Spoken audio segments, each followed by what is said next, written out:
have your Bibles today, we'll be looking at a couple of scriptures to start out with, and we'll be looking at several others. But I want us to go over to Psalm 25th division.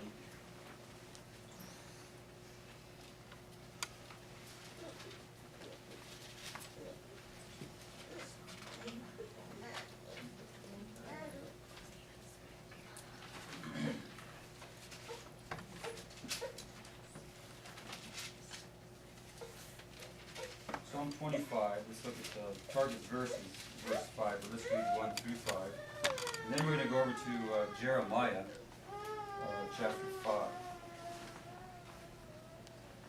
It says here, a Psalm of David, Unto thee, O Lord, do I lift up my soul. Seems like he did this quite frequently in his life as he was learning to be a king, how to be a king, learning the ups and downs and ropes of trusting God in all of his life. You know, I remember a study we went through, you might remember that too, where we compared the life of David to the life of Jesus. You remember that? It was Wednesday nights. Quite the parallel. Just every facet of David's life, every segment was pointing to Christ and his ministry. But he says, Unto thee, O Lord, do I lift up my soul. O my God, I trust in thee. Let me not be ashamed. Let not mine enemies triumph over me. Yea, let none that wait on thee be ashamed. Let them be ashamed which transgress without cause. Show me thy ways, O Lord. Teach me thy paths. Verse 5. Lead me in thy truth, and teach me, for thou art the God of my salvation. On thee do I wait all the day. What's interesting is that David already knew a measure of truth. Born a Jew, tribe of Judah, who later would, through his descendants, would birth the Christ. He already knew a certain measure of truth. But here he is, asking that the Lord would lead him in truth.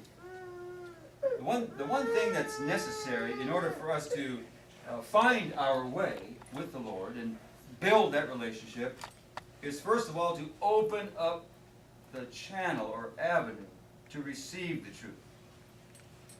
If we don't open up that passageway where God can pour it into our minds and our hearts, then it's just going to just sit there and not really be effective in our lives. So David realized in verse 1 as he lifted up his soul to God that one thing was vital, and that was his receptiveness to God's truth. And so while he's lifting up his soul and asking for God's help and mindful of not being ashamed for doing that, we should never be ashamed for making good decisions toward God. God will never let us down. And so he says, lead me in thy truth and teach me. You see, he's just making himself vulnerable to those changes that might occur. Because truth has borders. What do I mean by that? Well, if it's truth, it falls into a lane, doesn't it? So everything outside the lane, everything outside the borders is not true as far as God is concerned. And so it's in its own world. And so he's saying, I want to be led in that lane. I want to be led in that truth. Teach me, because I don't know all of it. For thou art the God of my salvation. On thee do I wait all the day.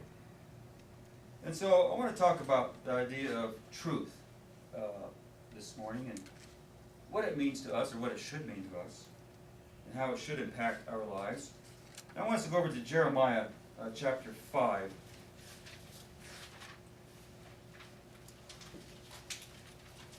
Jeremiah 5, let's look at, the target verse is verse 3.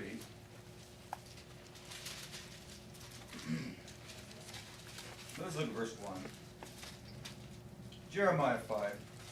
Run ye to and fro through the streets of Jerusalem, and see now, and know, and seek in the broad places thereof, if you can find a man, if there be any that executeth judgment, that seeketh the truth, and I will pardon it. Now we know the background of Jeremiah. Jeremiah was sent to warn the region of Judea and Jerusalem, people of Jerusalem, that Nebuchadnezzar's troops were coming in, and were going to besiege, and were going to cart them away. And Jerusalem and God's people had arrived at the point where Jeremiah was challenged as he challenges God's people, go seek a person that's interested in truth. See if you can find one. And when you can't, the inference is, when you can't, then you'll know the reason why I'm sending Nebuchadnezzar. Okay? And so, if you can find a man, if there be any that executeth judgment, that seeketh the truth, and I will pardon it. And though they say, the Lord liveth, surely they swear falsely. O Lord, are not thine eyes upon the truth? Thou hast stricken them, but they have not grieved. Thou hast consumed them, but they have refused to receive correction. They have made their faces harder than a rock. They have refused to return. And so it wasn't that Israel was void of the truth. Keep in mind that they were married to that truth. God infused that truth in them from the very beginning, at the outset of the life, as He breathed life into them as a kingdom of people, releasing them from Egypt. Mount Sinai, He gave them the word, gave them the law through the hand of Moses, dispensed through angels, the very finger of God writing the commandments. And so it wasn't that they didn't have the truth, it's that they had the truth and had discarded it. And so He gives us a window as to why God had to do what He was doing. He said, your eyes are on the truth, but apparently our eyes are not. You've stricken them, but they have not grieved. Thou hast consumed them, but they have not refused. Refused to walk that same path, to receive correction. They have made their faces harder than a rock. They have refused to return. And so God had to do what He did. He had to, because of that. Well, this morning I want to talk about this whole idea of truth, what it should mean to us, and what it does not mean to many. Okay? People have strayed from the truth of the Bible. You see, it's not any different in our day and age. It's not any different than the days of the apostles or the last 2,000 years. Just because the truth has been delivered and dispensed, people have been sent out and assigned and commissioned to preach that truth, doesn't mean everyone has been willing to receive it. And even those, many who have received it, a lot of them have walked away from it, and we'll see that here as well. They've walked away from it, just like Israel. But these are supposed to be examples for our learning and for our benefit. And yet many people are not looking to these as reminders. But I want to read, I won't have you turn there, but I'll tell you where it's at if you want to just listen. I have it printed here. It's found in Hosea. This is interesting. Hear the word of the Lord, you children of Israel. For the Lord hath a controversy with the inhabitants of the land. I've got an issue with you, my people, okay? Because there is no truth, no mercy, nor knowledge of God in the land. Now, what do you mean, no knowledge of God? Of course they knew about God. What is He saying? There's no integration of that knowledge. There's no infusion of that knowledge into their daily life. It wasn't that they didn't know about God, but they suddenly forgot the commandments or aware that they were written. It was here's the commandments and here's me. There was no embracing of it any longer. And so this is the controversy, that God had given to them the commandments, and they were refusing to regard them. So that's what He's saying. There's no truth. It's not being preached anymore. There's no mercy. They're taking advantage of one another. There's no knowledge of God in the land. By swearing and lying, by taking oaths and lying and killing and stealing and committing adultery, they break out and blood touches blood. That's what their society had come to. And God wasn't very happy about it. Where is that verse? I won't have you turn there, but there is a verse, I think it might be in Jeremiah, that God is getting them to recall their early beginnings. And He says, I brought you out of Egypt. And there's a lot of references to Egypt. And the fact that God miraculously delivered them from Egypt. Did that for them, didn't have to. A lot of references. were from that moment, that day, that miracle. Okay? And one of the references, I believe it's in Jeremiah somewhere, where he says, I took you from Egypt as a vine, as a noble vine. In other words, I transplanted you from what was there in Egypt. I transplanted you into the Holy Land. And there the idea was for that vine to take deep root and to be nourished in the Word, and it would filtrate out through your society, the brotherhood of the Israelites. And there I would be worshipped, and all would be well. He said, oh, how, I'm paraphrasing, of course, he says, oh, how it's degenerated into from noble to a degenerate vine. It's not at all what I had in mind for you, not at all. And so that was the condition that we find Israel, and Jesus found them in a very similar condition when he arrived. Oh, they had religion, and they were all about the Word, okay? But by then, it was a distorted, perverted, the emphasis was on different elements of the Word. Not the spirit behind it, driving it, but the heart, the legalism behind it. And so they were wrong in that as well. But I want us to look at some scriptures here this morning, under each bullet point that I have, each main topic, and look at the idea of truth, okay? And some of these I have actually printed out, and I'll just read them, and some of them I'll actually have us turn to, okay? This one's found in 2 Timothy. I'll read it. You're familiar with it. 2 Timothy 3, 1 through 9. In the last days, people will increase in knowledge, but not necessarily a knowledge of the truth. I think this is a forecast of the internet. I think this is a reference to the internet. You talk about increasing in knowledge, societies having increased in knowledge. You want to know something?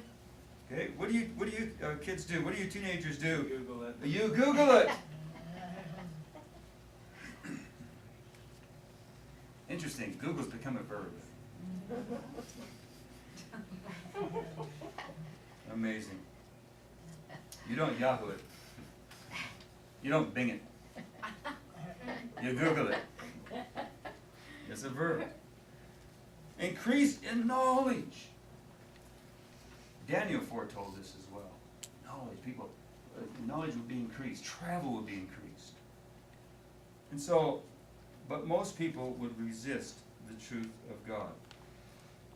And then he goes on to say later in that same epistle to Paul, or to Timothy by Paul, the time will come when people will not endure sound doctrine.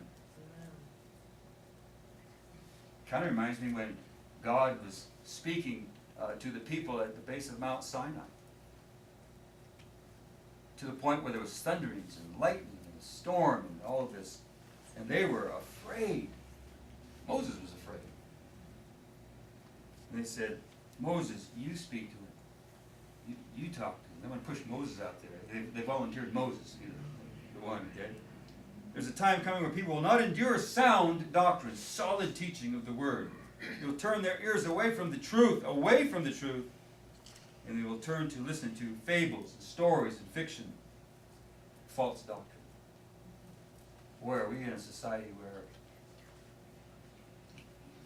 it's so political correct? I mean, you cannot embrace a truth. You cannot put truth in a lane anymore.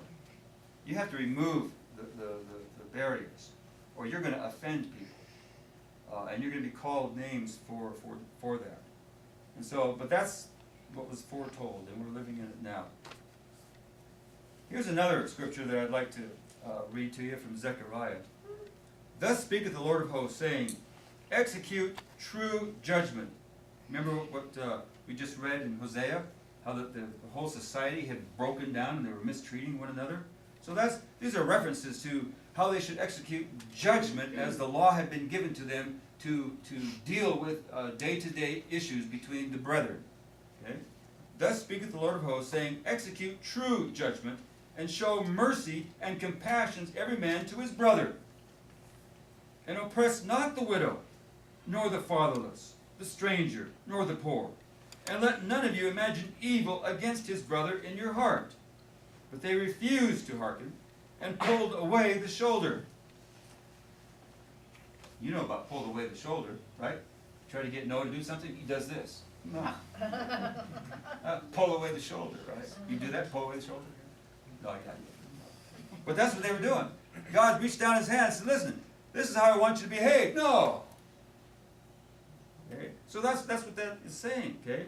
Pull away the shoulder and stop their ears, that they should not hear.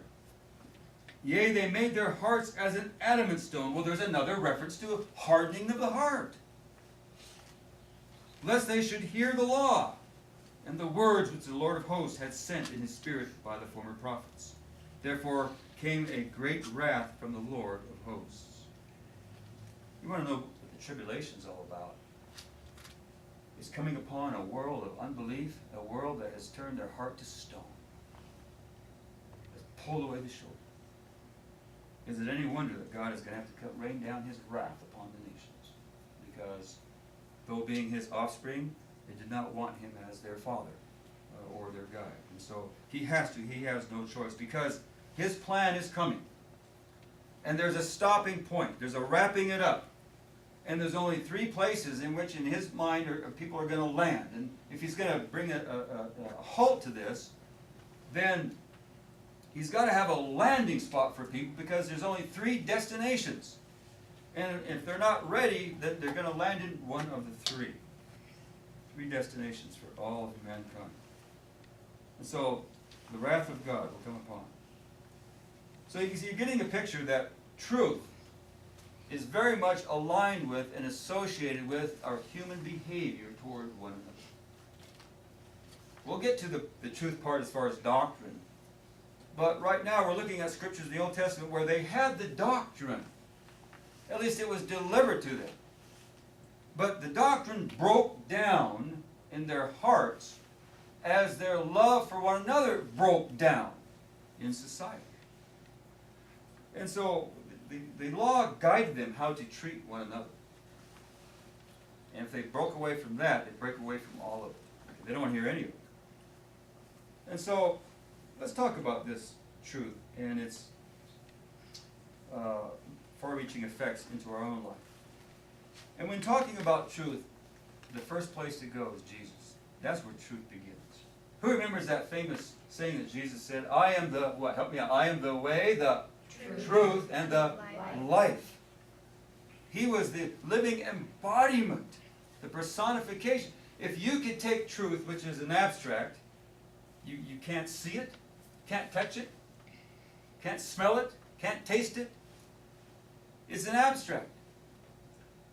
So let's take that abstract and let's throw it into a human. And let that human act out truth. And everything that God packs into what is truth, let him act it out. Let him live it. Let him model it. Who would that be, kids? Who modeled God's truth? Who is the living truth of God? Jesus. Okay? All right. So when we're talking about the subject of truth, it has to start with Jesus. In Psalm 51, let's go there. Like I said, some of these we'll actually turn to.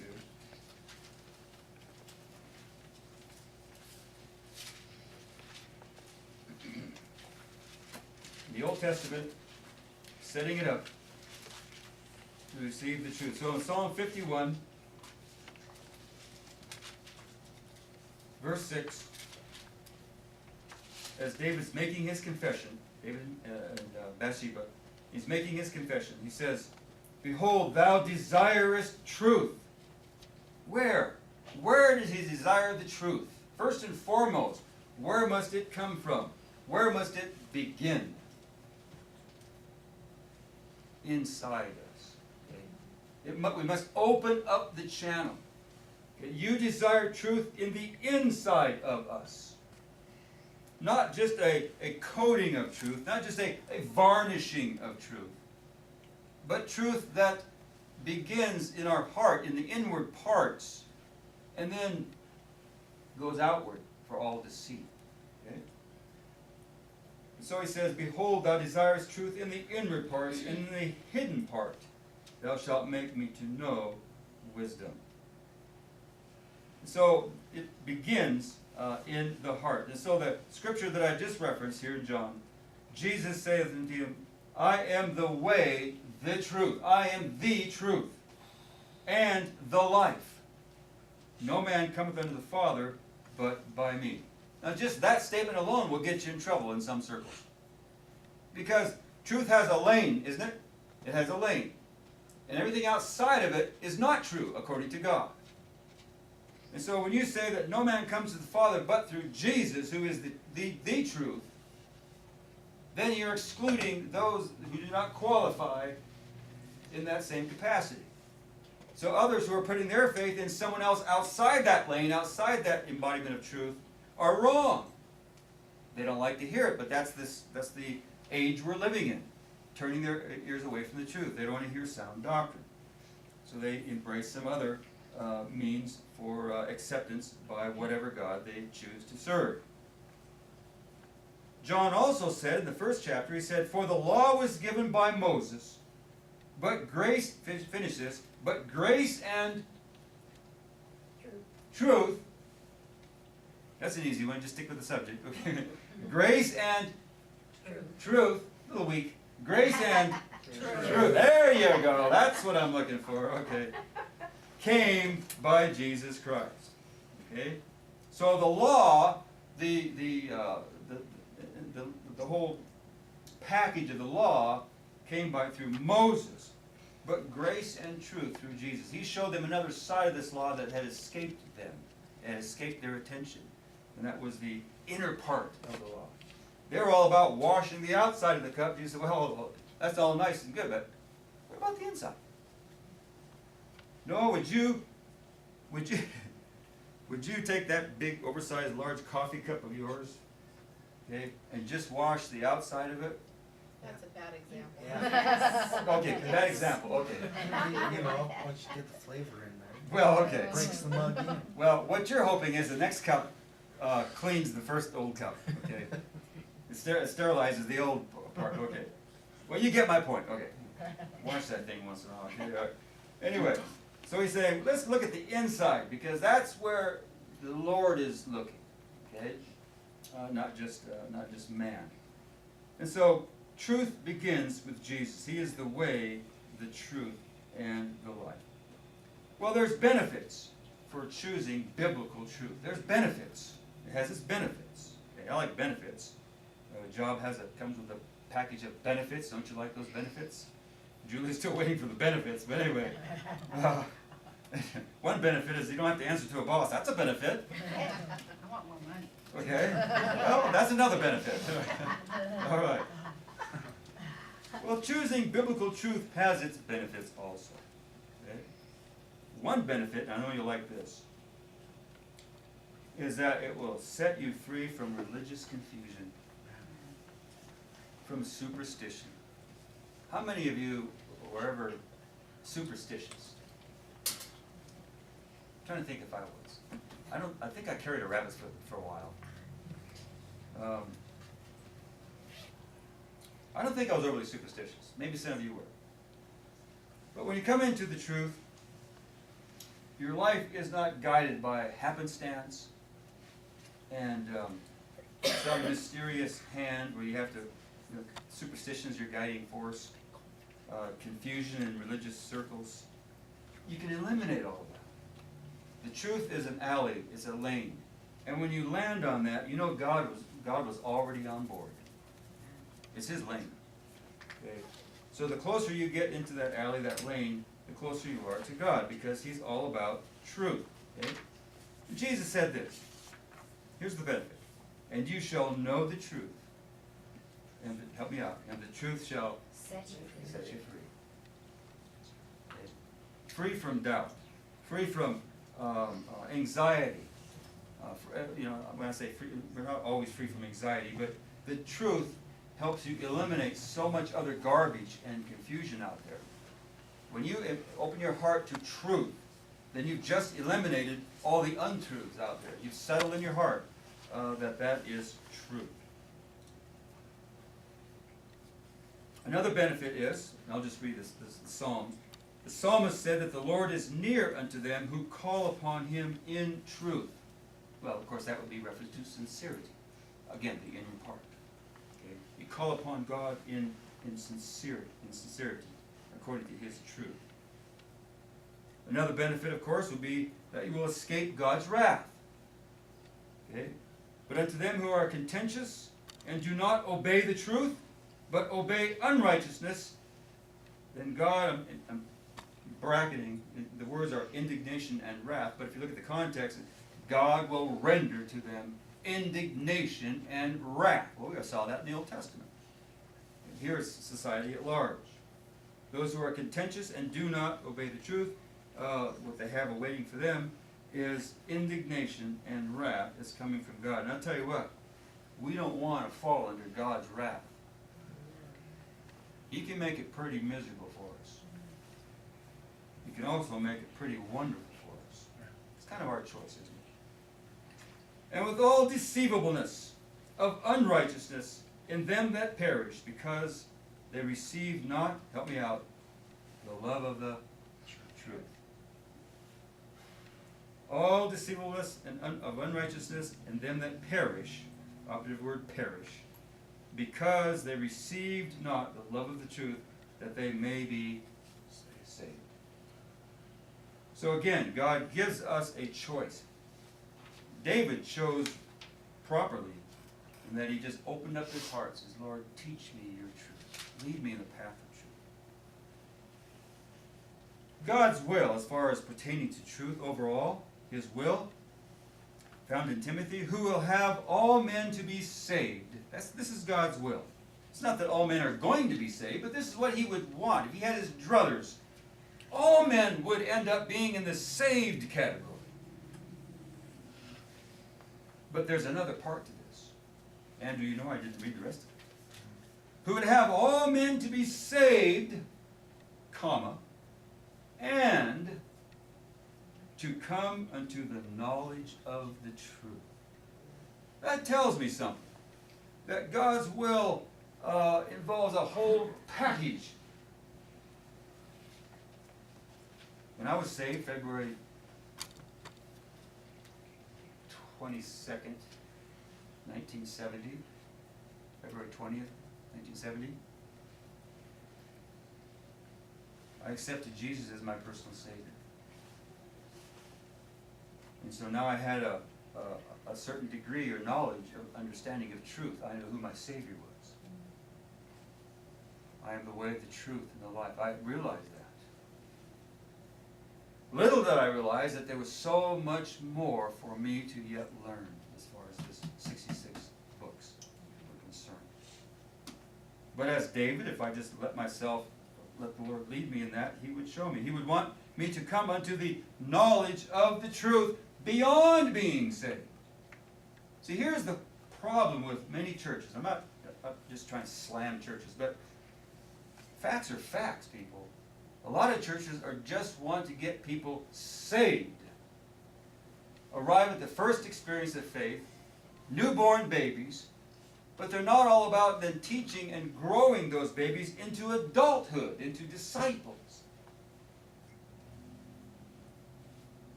Having a greater risk of falling away as infants.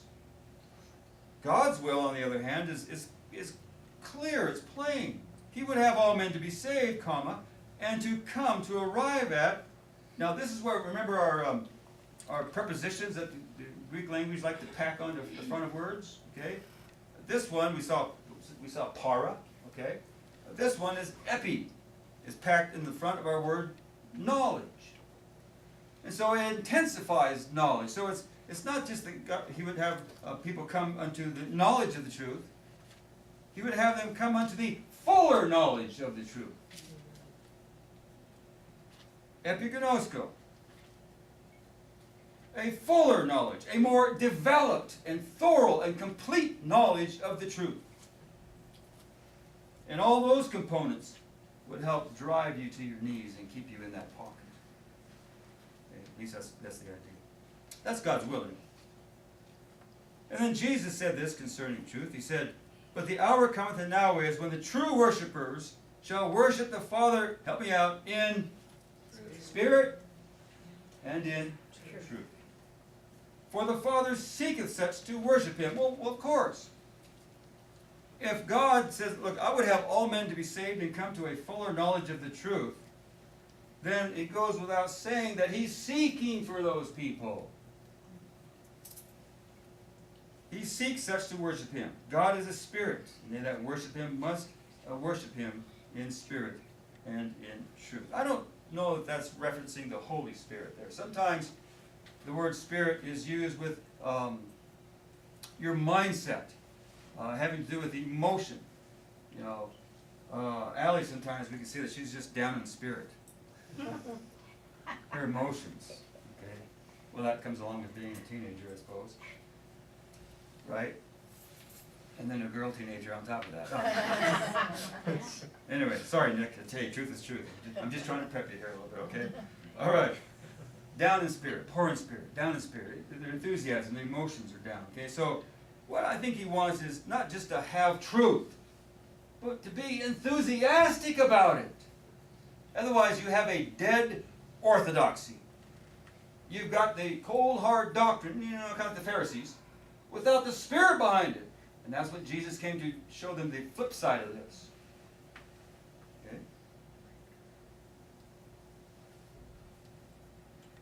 And so, the hour comes where God is looking for those kind of people. Concerning the overall truth, Paul told Timothy, but if I tarry long, Paul said, I want to come and visit you, but if I tarry long, if I'm delayed, I'm writing this epistle to you, that you may know how you ought to behave yourself as a pastor, behave yourself in the house of God, which is the church of the living God. The what? Help me out. Pillar and ground of the truth. So, the truth begins with Jesus. Are we surprised then that the truth is associated with the church that Jesus established? We're not surprised at all. If the truth begins with Jesus, then why would we be surprised to find the truth impacted into the body that he began, his church? We read that again. But if I tarry long, that thou may know how to behave thyself in the house of God, which is the church of the living God, the pillar and ground of the truth. Every New Testament church has that authority given to them and responsibility handed over to them to preach the truth. Doesn't mean that they all do. If they get too far from it, because we are human, and we're going to, have our sidetracks and stuff. But if we get too far from preaching this truth, then back to Andrew's series in Revelation, the churches of Asia, the church at Ephesus was in danger of losing her candlestick, that which represented her ministry in the presence of God. Having forsaken first love, and stopping the first words, straying from truth. And so the church, yes, is the pillar and ground of the truth, and hopefully truth is preached there. I would like to think that we preach truth here. I mean, I know I'm biased, but I would like to think that. I would like to think that we don't hold back and pull punches. I would like to think that. I know that sometimes I lack in discretion. Sometimes I maybe a little bit too blunt. But what's more faithful, Andrew? The kisses of an enemy, or what was it? No, I'm mixing that up. What? Wounds of a friend. The wounds of a friend are. Proverbs 14. Yeah. In other words, it's comparing, how we approach things. And so the truth is associated with Jesus, who is the way, the truth, and the life. Now we have a responsibility.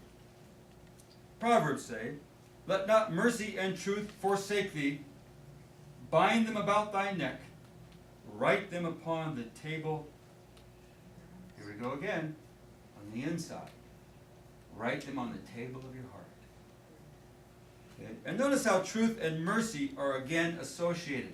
It was the the mercy part of it, that emotional part of it, that people part of it was lacking. And so we can recite the Ten Commandments, but if we're not exercising the principle of the Ten Commandments and exercising that mercy, loving God, loving our neighbor, then we've only got part of it down. And so that's why we find so many times that mercy and truth are compacted together. They're like, again, like that, the parts of the glue that must be fused together for them to be effective. Write them upon thy neck, or bind them upon thy neck, and write them upon the table of thine heart. So we have a responsibility to this. Now that's up to us. Now this is something each one of us have to decide to do. But I will say this, that I agree with the Apostle John when he says, if we say that we have fellowship with him, and we walk in darkness, then we, and he did pull any punches, then we lie and do not practice the truth.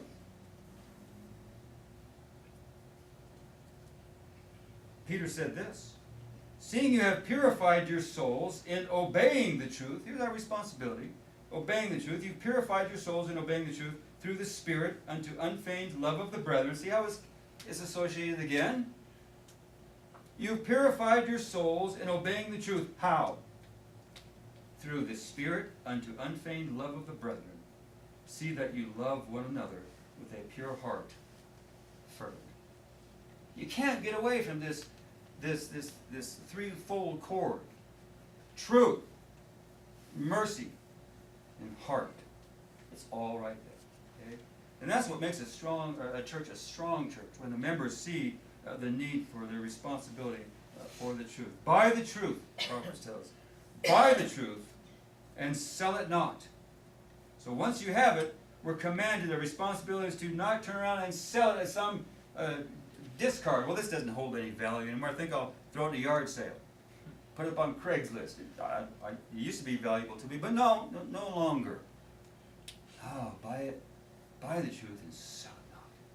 Okay? Also, wisdom and instruction and understanding.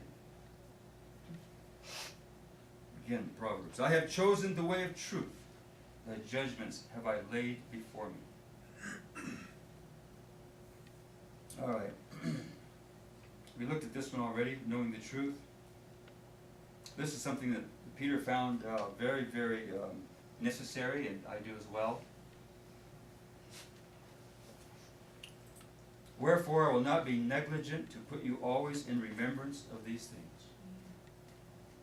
I will not neglect my responsibility to remind you of these things. Remind means I'll say them again and again and again. As parents, we say, how many times have I told you, well, you know, Mom, I've lost count. Can you give me a number? Give me a working number here, you know. I've lost count. How many times have I told you? Well, I wish I knew. I probably would be in trouble right now. We don't expect them to know the number. We just expect them to obey the commands. Okay? And so, he said, where was I? Wherefore I will not be negligent to put you always in remembrance of these things, though you know them. Even though you know them. Even though you've heard them before. And be established in the present truth. It's important to be established in the truth, not just to hear it. Okay? You can hear the truth. It can go into the ears, and it can stop right about here and just kind of fill up, okay, until it oozes out your ears. It just kind of fills this cavity here. And unless it kind of just seeps on down, this is like a funnel, okay? Big at the top, small at the bottom, okay? Unless it funnels on down and reaches this cavity, this area, then it's just going to be a reservoir of facts and knowledge, things you can quote. All this is just going to sit there and not be effective. And so, establishment in the present truth. That's very, very important for us to continue in the truth. And I mentioned this, truth and love, they go hand in hand. What would truth be without love? Well, the Bible says what it would be without love. It says that it would be like a tinkling cymbal. It would be noise. It would be a bunch of musical notes, but not in harmony, just at random. Music is mathematics, right?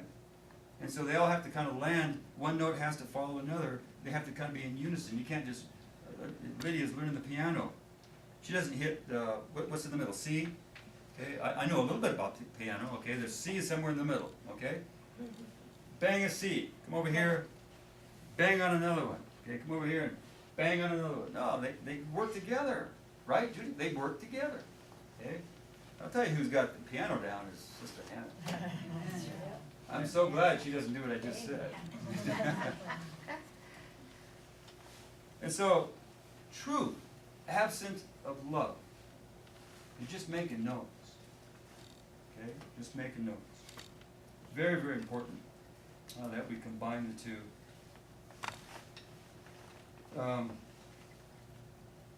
But whoso hath this world's good, and sees his brother have need, and shutteth up his bowels of compassion from him, how dwelleth the love of God in you? My little children, let us not love in word, neither in tongue, but in deed and in truth. See how it combines it? Okay, truth and love. All right, quickly, we realize that we're living in the days where not everyone appreciates the truth that we've arrived at, that we appreciate. We've come to appreciate it. It's like having a taste for certain foods. It's what we call an acquired taste. At first you go, but then maybe through repeated tastings, and maybe through other, spices or such, it could be dressed up to actually start tasting good. I know some foods it's impossible, I realize that. I will never ever eat again, as I was forced to as a child, canned spinach. If you've never had canned spinach, let me forewarn you. You're not missing out. You're not missing out. That stuff would make me gag. And so, it's just awful. It shouldn't even be called spinach. It went through a transformation where it's no longer spinach. It's something else. Okay? And I don't think there's a word in the English language to describe it. But not everyone loves the truth. But as you hear the truth, and you learn it, and you taste it, and you don't reject it or repel it, and you give it a chance, and you open up your heart, through several tastings and experiences, you're going to grow to love it, because you're going to see its effect, you're going to see its benefits. You're going to see what it can do for you. You're going to see how it makes you a better person for those around you to want to be around. Okay? And so that's what the truth. But the thing is, as I mentioned in, Sunday school? That we are in an environment where not everybody appreciates the truth that you develop an acquired taste for. Some still are repelling it, they're spitting it out. So what do? Well, you can continue to pray for that person, work on that person, for the Lord to work on that person, or you can move on.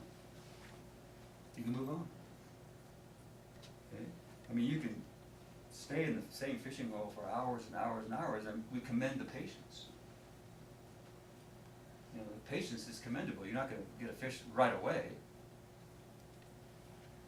But to just stay there all day in the same fishing hole and not even a bite, maybe you should move upstream. Move on. Okay? And there's other fish out there. And so, we realize not everyone appreciates the truth. But there are false prophets also among the people, even as there shall be false teachers among you. This is the Apostle Peter. Who privately shall bring in damnable heresies, even denying the Lord that bought them, and bring upon themselves swift destruction.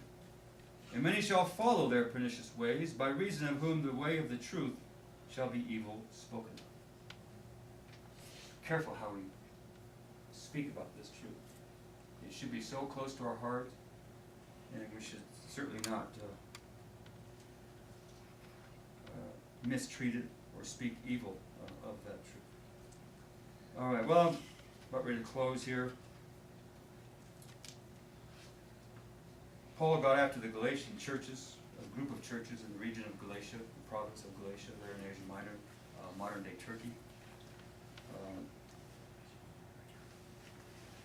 He got after him and said, "You did run well. For a while you're running well.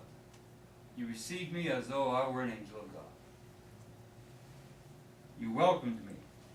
He says, "You did run well." But then he noticed a change in their demeanor toward him.